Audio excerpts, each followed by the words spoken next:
But I'm going to tell you all in this debate tonight, you're going to hear from the same old tired playbook, a bunch of lies, grievances, and name-calling.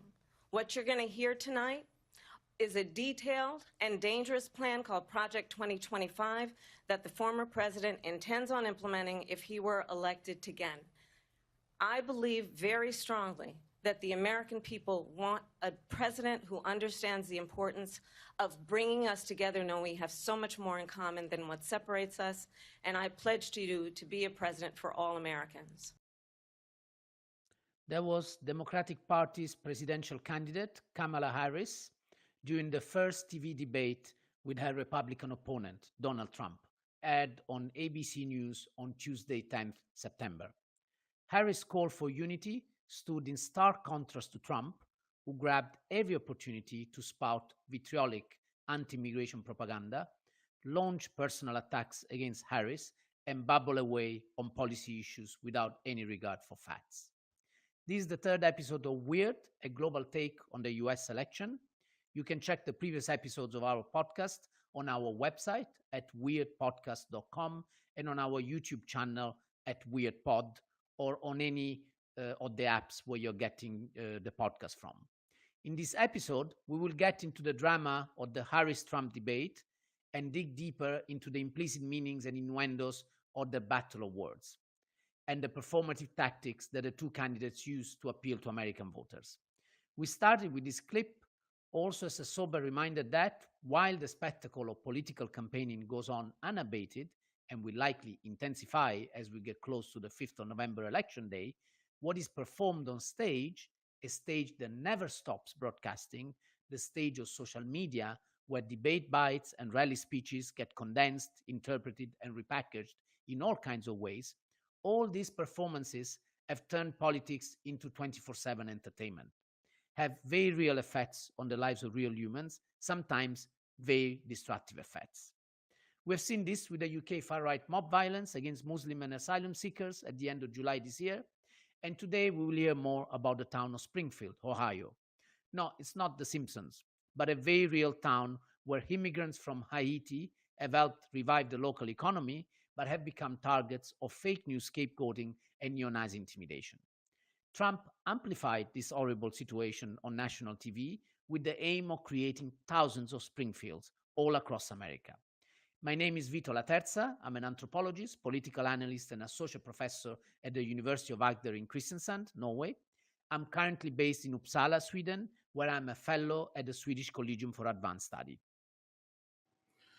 I'm Louis Römer. I'm an anthropologist, media scholar, and lecturer at Vassar College, where I'm broadcasting from today. Let's play another clip. Here is Harris at the beginning of the debate talking about the economy. Vice President Harris, you and President Trump were elected 4 years ago, and your opponent on the stage here tonight often asks his supporters, are you better off than you were 4 years ago? When it comes to the economy, do you believe Americans are better off than they were 4 years ago?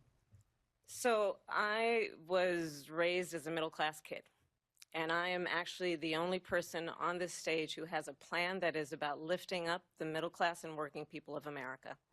I believe in the ambition, the aspirations, the dreams of the American people. And that is why I imagine and have actually a plan to build what I call an opportunity economy. Because here's the thing. We know that we have a shortage of homes and housing, and the cost of housing is too expensive for far too many people.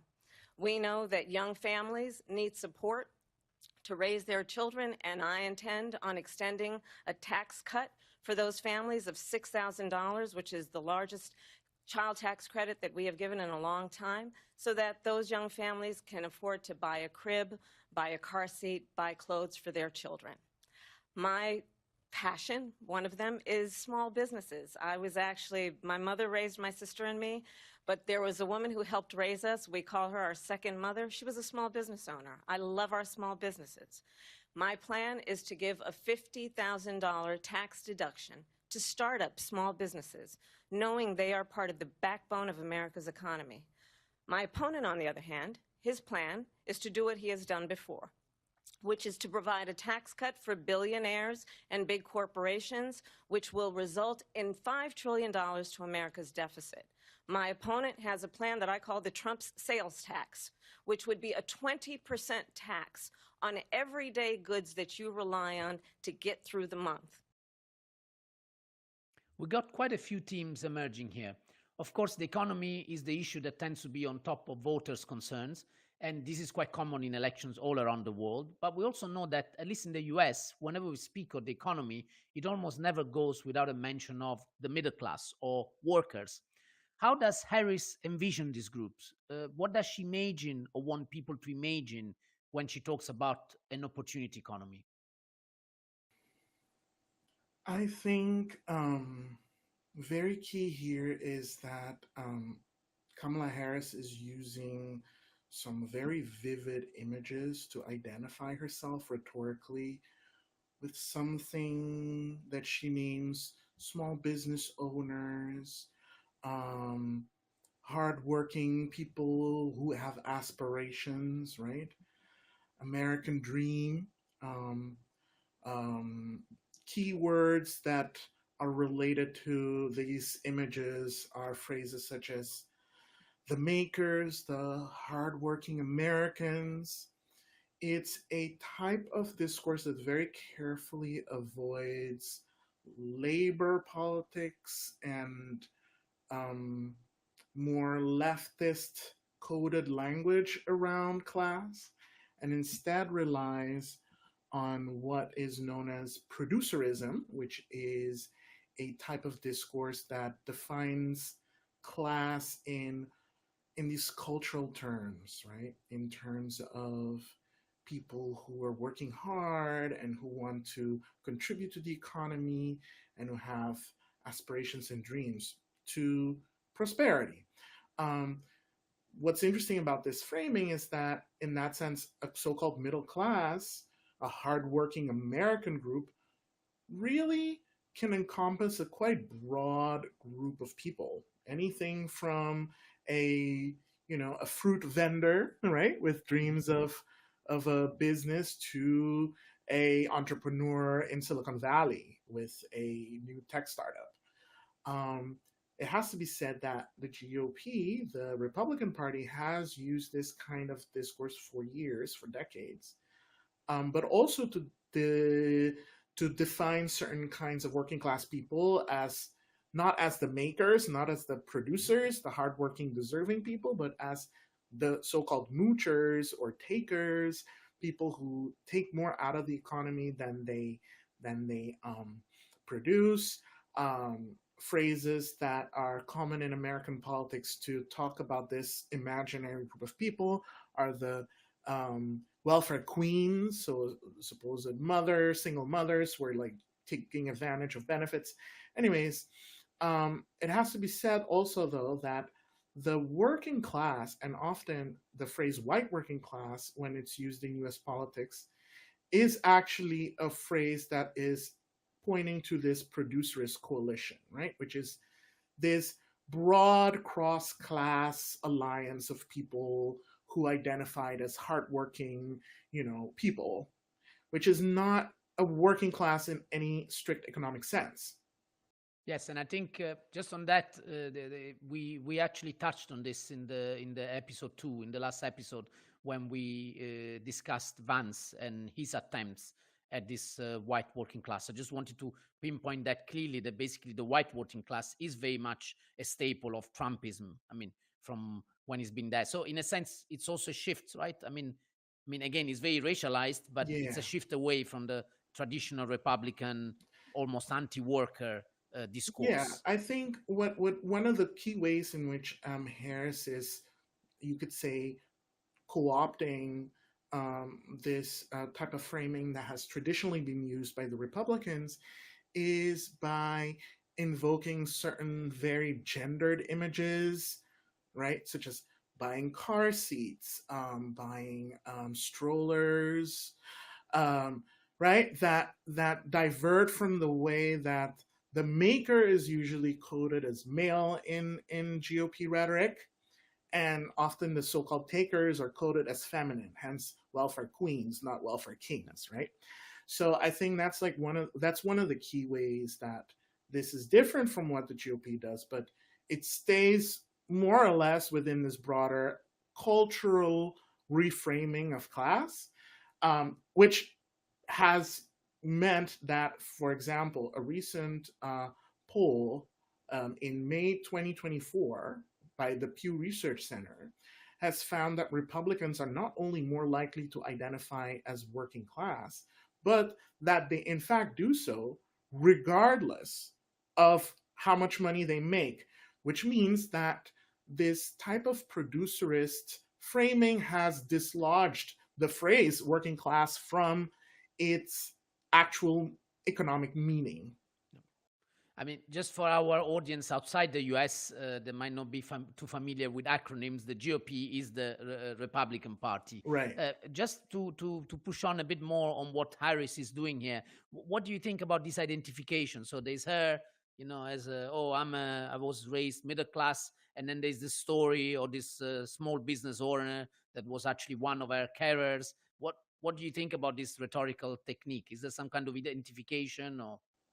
Yeah, I mean, one of the key strategies is in political rhetoric is this type of unification. I'm one of you, right? So I'm aligned with you. I'm loyal to you. I will serve your interests.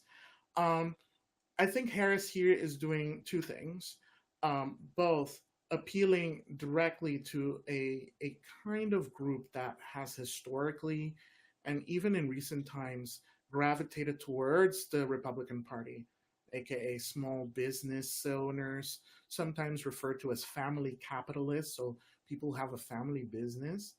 This group is what usually is the base of Republican mobilization in rural and exurban locations. So think of the phrase, the rich people in poor areas, right? Mm-hmm. So it is people who are might be wealthier in terms of because they own a business, but they might lack, or they might feel that they lack status recognition from cultural elites, not so much economic elites. So I think that's clever. And it's also clever in the sense that this small business category is likely to also be a Republican-leaning constituency among minorities, such as Asians, African Americans, Latinos, Latines, and also, it has to be said, Arab Americans.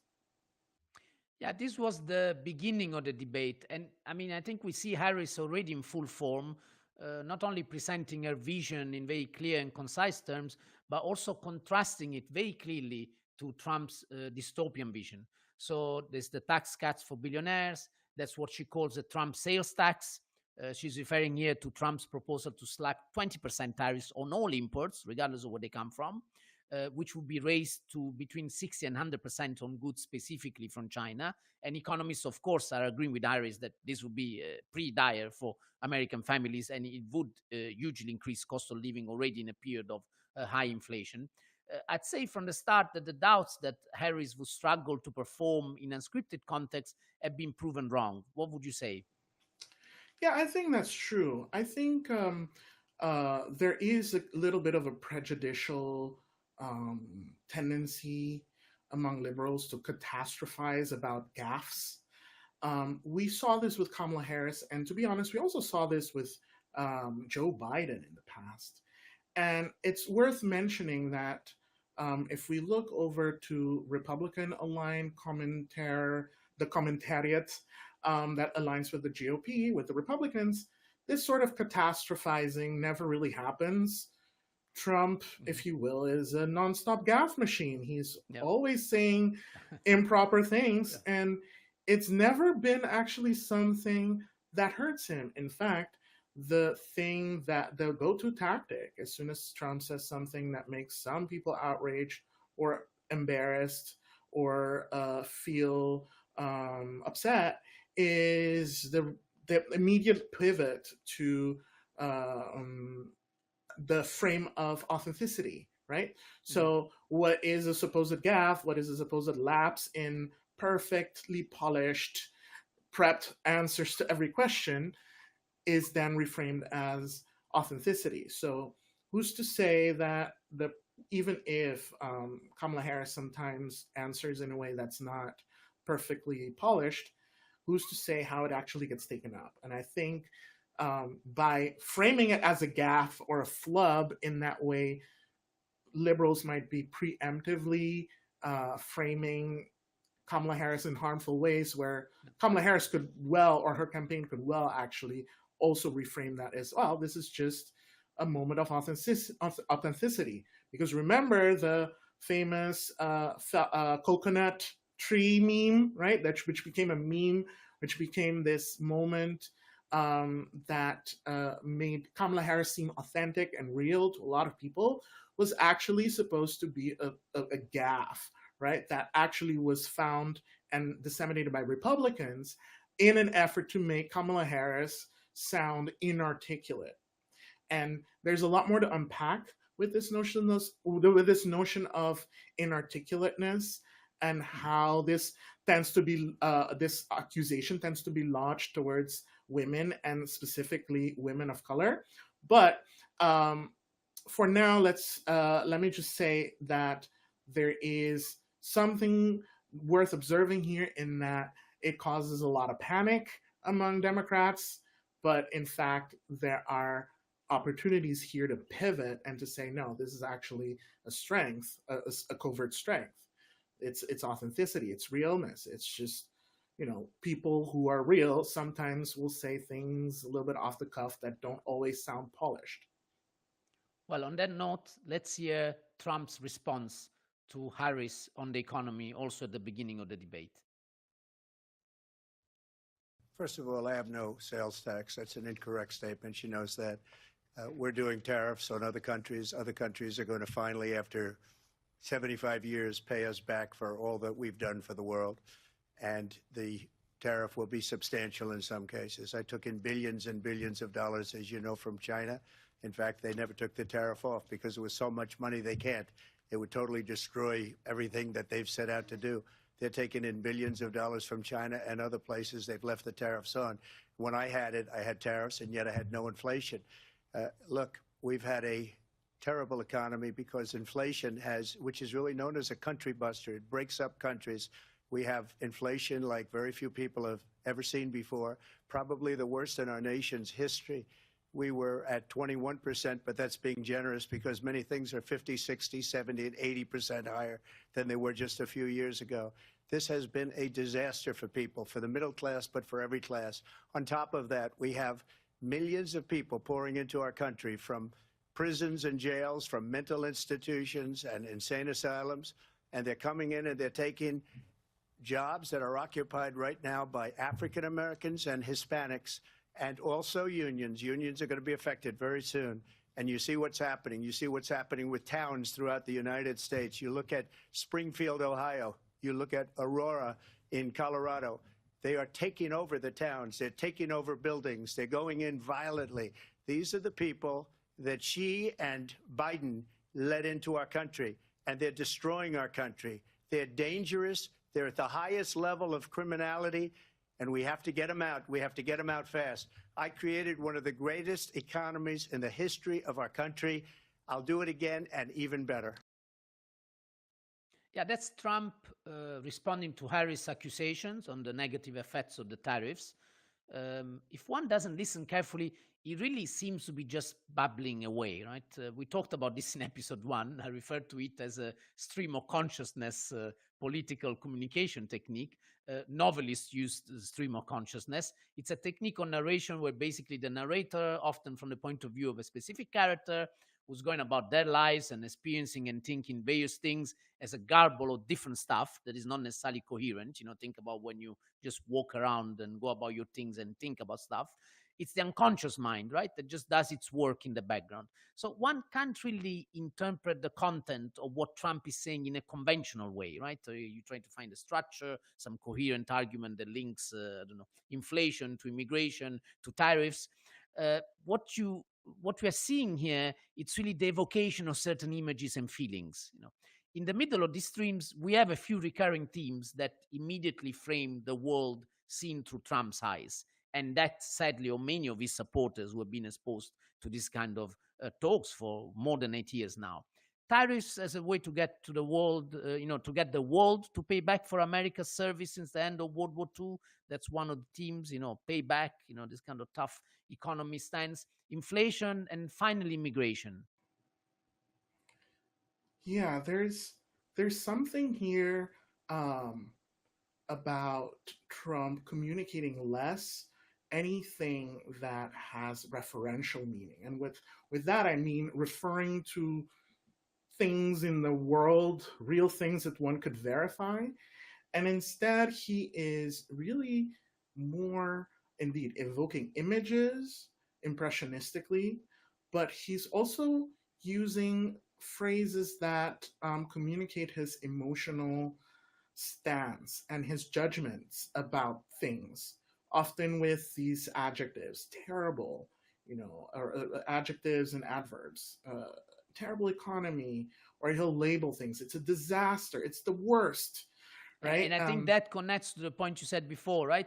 That I think perhaps is a mark of their authenticity attempt, right? Oh, I'm a real person. I'm just a person who says what comes to my mind. I'm not staged. Yeah, exactly. That actually makes him sound real. It's a type of language we see more in conversational discourse rather than in oratory, like official speeches.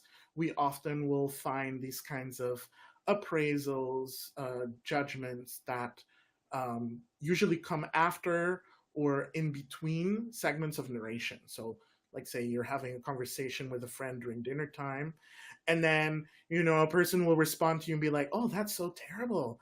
Oh, that's really great." Yes. Whatever that is, that's the stance taking. It is that sort of feeling that he's trying to evoke with those superlatives, those assessments kind of just tossed in between the stream of consciousness.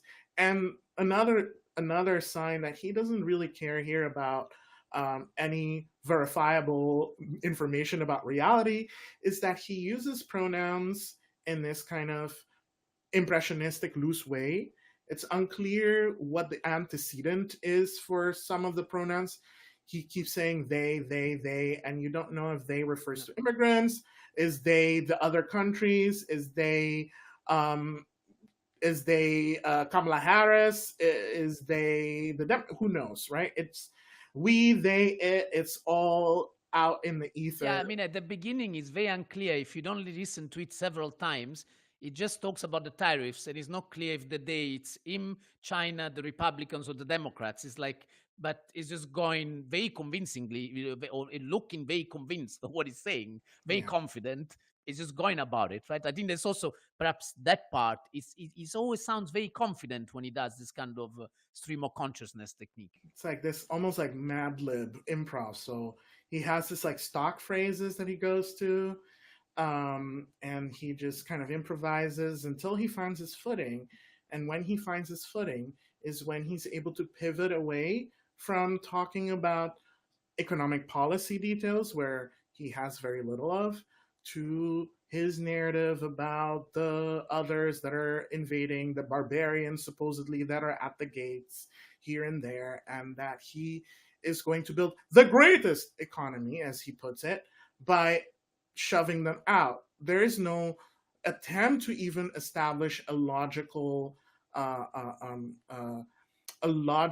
argument, but just in terms of narratively sequencing it in this way, he tries to create this idea that there's some kind of narrative logic that ties chasing out immigrants with the greatest economy, right? It's actually, it's a non sequitur. There's no logical cause-effect relation here, but the narrative ordering creates this illusion that there is one.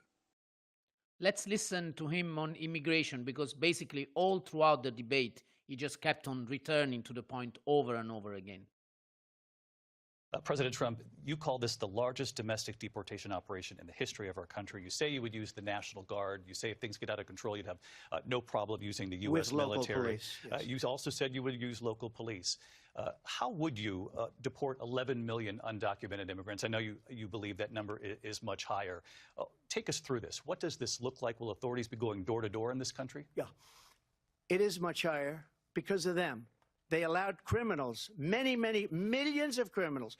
They allowed terrorists. They allowed common street criminals. They allowed people to come in, drug dealers, to come into our country. And they're now in the United States and told by their countries like Venezuela, don't ever come back or we're going to kill you. Do you know that crime in Venezuela and crime in countries all over the world is way down? You know why? Because they've taken their criminals off the street and they've given them to her to put into our country. And this will be one of the greatest mistakes in history for them to allow, and I think they probably did it because they think they're going to get votes, but it's not worth it because they're destroying the fabric of our country by what they've done. Here is pushing a conspiracy theory that supposedly sees Venezuela and other countries sending their criminals to the US to bring their crime rates down. And the Democrats are supposedly taking them to increase their votes. The reference here is, of course, to Democrats' focus on pathways to citizenship for migrants who are already in the US. But it gets worse. Let's listen further. What they have done to our country by allowing these millions and millions of people to come into our country, and look at what's happening to the towns all over the United States. And a lot of towns don't want to talk. It's not going to be Aurora or Springfield. A lot of towns don't want to talk about it because they're so embarrassed by it. In Springfield, they're eating the dogs, the people that came in. They're eating the cats. They're eating the pets of the people that live there. And this is what's happening in our country, and it's a shame. Before we go further, let's provide some context. Trump's vice presidential pick, J.D. Vance, ex-CEO Elon Musk, and other Republicans have been spreading false rumors that in the blue-collar town of Springfield, Ohio, Asian immigrants have been killing and eating people's pets. This fits into a wave of anti-immigrant hate and racism in Springfield, where immigrants from Haiti form one of the biggest groups and have been contributing positively to the struggling local economy, but have also become the increasing target of discontent by other locals. Neo-Nazi marches threatening and intimidating this group have also taken place. Now that we clarified the facts, we need to dig a bit deeper into what is going on here. These are statements that are so extreme and wild to border on the absurd. One thing I think that is particularly chilling is how Trump cynically uses these TV opportunities to produce raw and gross images that stick, right? So you can have this 1 hour and a half long debate, but in the end, people's attention and the media will focus just on a few moments of, inverted commas, entertainment. And that drives engagement on social media, keeps you in the spotlight. But okay, something doesn't quite add up here. This is not really entertainment, is it, Louis? No, and it's actually the entertainment, the framing of it as play, which is happening in and around the commentary on this debate, is in fact something that contributes very much to the spreading of the false information about Haitians in Springfield. There is also something that is very noticeable in Trump's rhetoric, is that he's inoculating his audience against contrary information. He's telling his audience they're lying, their facts are not real, right? Don't trust them. So he's already basically not only spreading false information, but he's also trying to create a kind of closure among his audience by telling them, don't believe what the other side says. Of course, they're going to say, I'm lying, but they're lying, right? It's a perfect mirror accusation. They're doing the thing that I'm doing. So accusing your opponent of the thing you're doing. And yes, there's also this politics of irony, this extreme humor, which actually can mobilize people to do real violent things. And in fact, framing these things as play, as just a little bit of fun, is part of what lets the guard down, right? Like, it's a good excuse. It's a good way of saying, well, I was just joking, or, well, calm down. It's not such a big deal, which is then gives people that sense of permission to indulge in this extreme rhetoric, in this extreme behavior, right? through that frame of play, well, this is not serious. It has to be said that in the past, this aesthetics of grotesqueness, of play, of humor, and irony was also something that was used by groups such as the Ku Klux Klan, right, in the South. And so this turning hate and violence into entertainment, into play, into mimicry, mockery, is a well-worn path in the U.S., unfortunately. And on Sunday, a few days after the debate, actually J.D. Vance, the vice presidential nominee for the Trump ticket, made an incredible admission on this, exactly about, truth and reality, or truth and fake news, to Dana Bash on CNN regarding these rumors they've been spreading about Springfield. Let's listen to Vance. You again started this in part by saying that, at which Donald Trump repeated on the debate stage, that, and he didn't say anything about the policies that you're talking about. He just said Haitians are eating dogs and cats. Can you affirmatively say now that that is a rumor that has no basis with evidence? Dana, the evidence is the first-hand account of my constituents who are telling me that this happened. And by the way, I've been trying to talk about the problems in Springfield for months, and the American media ignored it. There was a congressional hearing just last week of angel moms who lost children because Kamala Harris let criminal migrants into this country who then murdered their children. The American media totally ignored this stuff until Donald Trump and I started talking about cat memes. If I have to, but it wasn't just a meme, create stories so that the American media actually pays attention to the suffering of the American people, then that's what I'm going to do, Dana, because you guys are completely letting Kamala Harris coast. You had one interview with her. You talk about pushing back against me, Dana. You didn't push back against the fact that she cast the deciding vote on the Inflation Reduction Act, which is why a lot of Americans can't afford food and housing. You just said that you're creating a story. Public policy. Sir, you just said that you're creating the story. What's that, Dana? You just said that this is a story that you created. So the eating dogs and cats thing is not accurate. Dana, it comes from firsthand accounts from my constituents. I say that we're creating a story, meaning we're creating the American media focusing on it. I didn't create 20,000 illegal migrants coming into Springfield thanks to Kamala Harris's policies. Her policies did that, but yes, we created the actual focus that allowed the American media to talk about this story and the suffering caused by Kamala Harris's policies. I mean, it's quite incredible here because he reduces basically incredibly xenophobic, violent propaganda, the scapegoating certain people, to the point of leading neo-Nazis, intimidating, and all kinds of aggression and hate speech, especially online. And he reduces that to cat memes.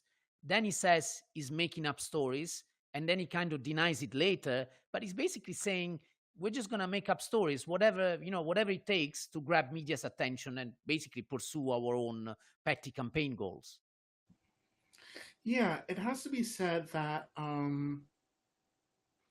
he basically just says that, yeah, we're doing this to get attention. And he attempts to pivot by doing the usual just asking questions routine. Well, I'm not saying it, but some people are saying it, right? All of these types of strategies of disavowal, where he is basically just admitting that it doesn't matter if it's true or not, right? It's what matters is that we feel a certain type of way about certain type of people, in this case Haitians. It has to be said, and then I don't think I have anything else to say about this, but the last thing I'll say about this is that there's been some good reporting in the Washington Post by Aaron Blake that has looked into some of the polling on this Haitian migrants stealing cats libel. Right? So does it work? It doesn't seem like it's really working, at least not among the people that Trump might need to swing the election their way, because it seems like among independents, they disbelieve this more than 2-1, right? My sense is that also just this thing, right? And then I don't think I have anything else to say about this, because it's already annoying me just how much attention we have to pay to this nonsense. He is basically getting us to focus on something that is just not even worth talking about. That's really the problem here. We, by having to rebut this, we are being put in this situation where we're not focusing on what Trump said or was unable to say about his economical plans. Yes, and I think it goes back a bit to what we said in episode 1. I mean, our skepticism, right? Beyond, of course, the clearly inhumane tactic and the awful propaganda that these people are pushing, and they continue to push, especially as they get closer and closer to election day. But the question is it really going to work? Okay, we know they're speaking to their base. We know that there's been a large group of Americans, as it happened in many other parts of the world, who have been listening and buying into this awful kind of thinking and feelings for a long time. But is it going to be enough to win an election? So I think that it's still quite open on that, and perhaps Harris' more inclusive message and more open message, might be working much better at creating a much broader consensus than this incredibly aggressive, incredibly extreme, as Harris says, throughout the debate, rhetoric that Trump and Vance use. Let's see how Harris responds to this Springfield speech. I just want to clarify here. You bring up Springfield, Ohio, and ABC News did reach out to the city manager there. He told us there have been no credible reports of specific claims of pets being harmed, injured, or abused by individuals within the immigrant community. Well, I've seen people on television. Let me just say here, this is the people on television say my dog was taken and used for food. So maybe he said that, and maybe that's a good thing to say for a city manager. I'm not taking this from but television. But the people I'm on taking television it from the city saying manager. their dog was eaten by the people that went there. Again, the Springfield city manager says there's no evidence of that. Vice President Harris, I'll let you respond to the rest of what you've heard. You talk about extreme. This is, I think, one of the reasons why in this election, I actually have the endorsement of 200 Republicans who have formally worked with President Bush, Mitt Romney, and John McCain, including the endorsement of former Vice President Dick Cheney and Congress member Liz Cheney. And if you want to really know the inside track on who the former president is, if he didn't make it clear already, just ask people who have worked with him. His former chief of staff, a 4-star general, has said he has contempt for the Constitution of the United States. His former national security advisor has said he is dangerous and unfit. His former Secretary of Defense has said the nation, the Republic, would never survive another Trump term. And when we listen to this kind of rhetoric, when the issues that affect the American people are not being addressed, I think the choice is clear in this election. I think Harris is very good here. She takes Trump head on, as she does in other parts of the debate, especially when he goes rogue with these kind of statements. And she shows people that he's unfit to be president. But most importantly, she shows that he's not addressing the real needs and concerns of people, that his wild statements about immigration or other topics are just a diversion. Yeah, I think that's a good point. Trump is lacking here anything other than the same scripts, right? At this point, we have seen them play out many times before, and Harris is quite good here at balancing both a kind of mocking tone, so not inflating him too much by rebutting him in an overly serious tone of like, look how dangerous he is, because that actually might help him seem more terrifying, which he wants in some sense. He wants to do this. it's a assault on the truth is a way for him to show his power. Because I'm right because I say I'm right. It doesn't matter. Facts don't matter to me because like whatever I say is true because I said it. But she's also throughout the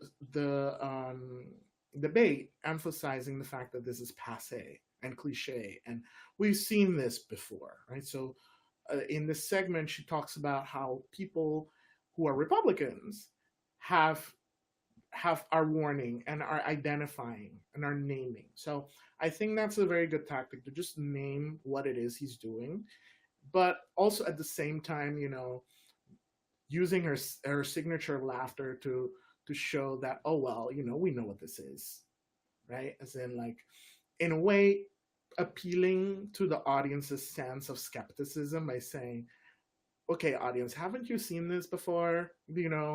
Are we going to buy into this again, right? It's playing into that sense of skepticism without actually offending the audience by saying, look, you're gullible if you believe this, right?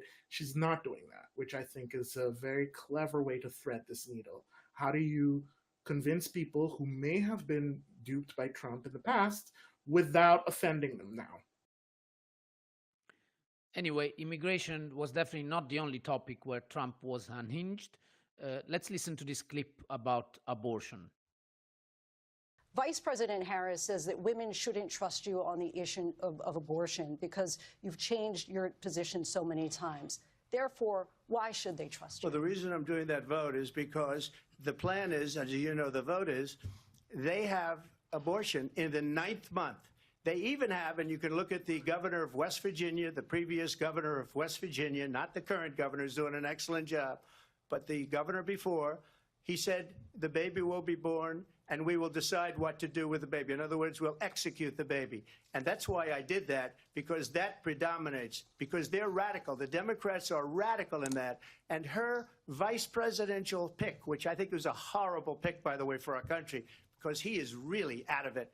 But her vice presidential pick says abortion in the 9th month is absolutely fine. He also says execution after birth. It's execution, no longer abortion, because the baby is born, is okay. And that's not okay with me, hence the vote. But what I did is something for 52 years. They've been trying to get Roe v. Wade into the states. And through the genius and heart and strength of 6 Supreme Court justices, we were able to do that. Now, I believe in the exceptions for rape, incest, and life of the mother. I believe strongly in it. Ronald Reagan did also. 85% of Republicans do. Exceptions. Very important. But we were able to get it, and now states are voting on it.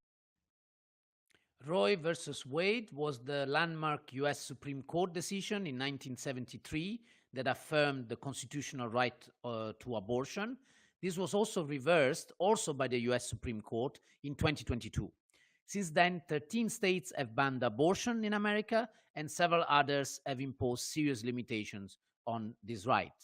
This has been a big issue for women and is known to have tipped many women towards Democrats, hence Trump's attempt here at justifying his position as some kind of democratic return of the issue to the states, and with wild, false allegations that Democrats want abortion on the 9th month or that they are in favor of, quote, executing babies. Let's hear Harris on the same issue. Let's understand how we got here. Donald Trump hand-selected 3 members of the United States Supreme Court with the intention that they would undo the protections of Roe v. Wade. And they did exactly as he intended. And now in over 20 states, there are Trump abortion bans, which make it criminal for a doctor or nurse to provide health care. In one state, it provides prison for life. Trump abortion bans that make no exception even for rape and incest, which understand what that means.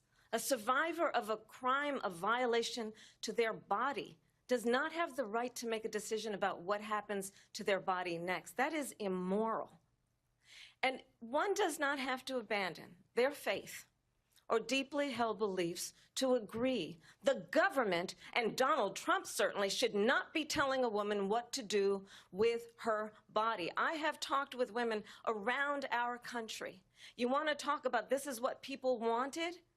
Pregnant women who want to carry a pregnancy to term, suffering from a miscarriage, being denied care in an emergency room because the healthcare providers are afraid they might go to jail, and she's bleeding out in a car in the parking lot. She didn't want that. Her husband didn't want that. A 12 or 13-year-old survivor of incest being forced to carry a pregnancy to term. They don't want that. This is really one of those existential issues that can truly define an election. Many polls are showing that there is a strong gender divide, with more women leaning towards Harris than Trump and more men leaning towards Trump than Harris. Harris is very convincing here, and she's not just speaking sense, but speaking with a good deal of emotion. Yeah, it's quite interesting to me that that the abortion debate has mobilized quite a broad coalition of people opposing the position that Trump is taking. And I also want to mention here that the killing babies accusation is redolent of blood libel, which is a classic anti-Semitic trope, right? This notion that supposedly there are mysterious cabals killing babies for some nefarious purpose. And this kind of rhetoric was already circulating in 2020 about the Democrats before. So this isn't news, but I think the way that Harris responded to it through this reappropriation of freedom, the woman's right to choose, Donald Trump doesn't have a right to tell women what to do with their bodies. I think we talked about this previously in other episodes. I think that was also a very clever way to pull the rug from under the Republicans on this issue. Yes, for our audience, if you haven't listened to episode 1, you can go back there. We did quite an in-depth analysis of how basically the Harris-Walz ticket reappropriated freedom from the grip of the far right. Let's move now to foreign policy and foreign issues, also around military conflicts and war. And here, Harris on the Palestine-Israel conflict. Vice President Harris, in December, you said, quote, Israel has a right to defend itself, but you added, quote, it matters how, saying international humanitarian law must be respected. Israel must do more to protect innocent civilians. You said that 9 months ago. Now an estimated 40,000 Palestinians are dead. Nearly 100 hostages remain. Just last week, Prime Minister Benjamin Netanyahu said there's not a deal in the making. President Biden has not been able to break through the stalemate. How would you do it? Well, let's understand how we got here. On October 7, Hamas, a terrorist organization, slaughtered 1,200 Israelis, many of them young people who were simply attending a concert. Women were horribly raped. And so absolutely, I said then, I say now, Israel has a right to defend itself. We would. And how it does so matters. Because it is also true, far too many innocent Palestinians have been killed. Children, mothers. What we know is that this war must end. It must end immediately, and the way it will end is we need a ceasefire deal and we need the hostages out. And so we will continue to work around the clock on that. Work around the clock, also understanding that we must chart a course for a two-state solution. And in that solution, there must be security for the Israeli people and Israel, and in equal measure for the Palestinians. But the one thing I will assure you always, I will always give Israel the ability to defend itself, in particular as it relates to Iran and any threat that Iran and its proxies pose to Israel. But we must have a two-state solution where we can rebuild Gaza, where the Palestinians have security, self-determination, and the dignity they so rightly deserve. We have discussed in episode 1 the lack of engagement of the Democrats with the Gaza protesters at the Democratic National Convention in August. And of course, it's quite a key topic of debate now on the left. What is Harris' position? To what extent is Harris' position different from Biden, right? I think this statement does show the difference between Harris and the current US President Biden. The stance on Israel perhaps is not that different. And what I mean is, basically US military support for Israel. But she's clear about the recognition of Palestinian suffering and the right of Palestinians to self-determination. What do you think? Yeah, I think there's a rhetorical shift, certainly from last year, where there were memos that circulated among the Democrats saying that the word ceasefire was not to be uttered at all. So we should not lose sight of that shift.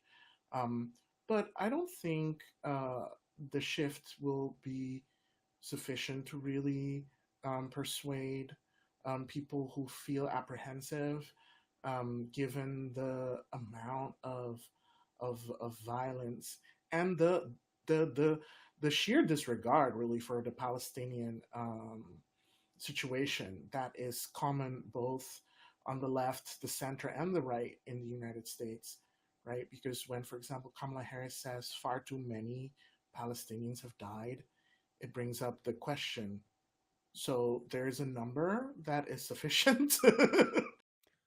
Let's hear Donald Trump, her opponent, on the same issues and other foreign policy matters. President Trump, how would you negotiate with Netanyahu and also Hamas in order to get the hostages out and prevent the killing of more innocent civilians in Gaza? If I were president, it would have never started. If I were president, Russia would have never, ever, I know Putin very well, he would have never, and there was no threat of it either, by the way, for 4 years, have gone into Ukraine and killed millions of people when you add it up, far worse than people understand what's going on over there. But when she mentions about Israel, all of a sudden, she hates Israel. She wouldn't even meet with Netanyahu when he went to Congress to make a very important speech. She refused to be there because she was at a sorority party of hers. She wanted to go to the sorority party. She hates Israel. If she's president, I believe that Israel will not exist within 2 years from now. And I've been pretty good at predictions, and I hope I'm wrong about that one. She hates Israel. At the same time, in her own way, she hates the Arab population because the whole place is going to get blown up. Arabs, Jewish people, Israel will be gone. It would have never happened. Iran was broke under Donald Trump. Now Iran has $300 billion because they took off all the sanctions that I had. Iran had no money for Hamas or Hezbollah or any of the 28 different spheres of terror, and they are spheres of terror, horrible terror. They had no money. It was a big story, and you know it. You covered it very well, actually. They had no money for terror. They were broke. Now they're a rich nation, and now what they're doing is they're spreading that money around. Look at what's happening with the Houthis and Yemen. Look at what's going on in the Middle East. This would have never happened. I will get that settled and fast, and I'll get the war with Ukraine and Russia ended. If I'm president-elect, I'll get it done before even becoming president. That was Donald Trump. Of course, in his usual style, he moved quite far away from the question, and so he didn't just talk about Israel and Palestine. It's a complete lie that Harris hates Israel, as Donald Trump claims. But I think the word hate here is also very dangerous because it somewhat implies that Harris might have anti-Semitic tendencies. Yeah, I think it's really interesting that Trump is doing both. The attempt of saying she hates Israel. Under her regime, under her rule, Israel will cease to exist, right? So on the one hand, he's playing that rhetorical strategy, but he's also playing the opposite one at the same time. Very classic Trump. She's also, in her own way, she also hates Arabs. So I thought that was a very smart move on him, because he's trying to drive the wedge on both sides of the issue, both for the people who sympathize with Israel and among people who are sympathetic to Palestine and feel repulsed by really what was a lack of even showing basic empathy towards the Palestinian cause by President Biden in the first months of the war. So, so that was a very interesting thing to observe. The hate, the use of the accusation of basically a covert accusation of anti-Semitism. She hates Israel, which actually was prefigured, anticipated by that blood libel accusation earlier. Oh, you know, so there's an interesting kind of incoherence there of he is himself using anti-Semitic tropes while accusing Kamala Harris of anti-Semitism. This is a go-to GOP tactic around these times. Yes, and of course, the other interesting thing here is that Trump makes again these statements where he's trying to almost posit himself as the guy who's going to end the Russia-Ukraine war. We discussed this fiction of the anti-war Donald Trump in episode 1, but just in case somebody has any doubts basically about where Trump stands and how pro-peace in general he might be, he's pretty clear about the rationale of his foreign policy in this clip. Viktor Orban, one of the most respected men, they call him a strong man. He's a tough person, smart, Prime Minister of Hungary. They said, why is the whole world blowing up? 3 years ago it wasn't. Why is it blowing up? He said, because you need Trump back as president. They were afraid of him. China was afraid, and I don't like to use the word afraid, but I'm just quoting him. China was afraid of him. North Korea was afraid of him. Look at what's going on with North Korea, by the way. He said Russia was afraid of him. I mean, here he's using the endorsement of an autocrat, Hungary's Prime Minister, Viktor Orban, who, like Trump, has also been known for pro-Putin sympathies. But also Trump, what he's doing here is stressing that nothing that would suggest that he's a pacifist of sorts. Rather, his focus in foreign policy is to incite fear. So people will be scared of him, and for that reason, there will be no wars. Right, and in his recipe for how he was going to end the war in Gaza and also in Ukraine, he is presenting this narrative of, the sheer stand-staking. It's because he's willing to say that it's so horrible, it's horrible terror, right? As he puts it, he can just will it to end because he's just that willful, right? There's that narrative which I think really appeals, this kind of masculine masculine vision of foreign policy.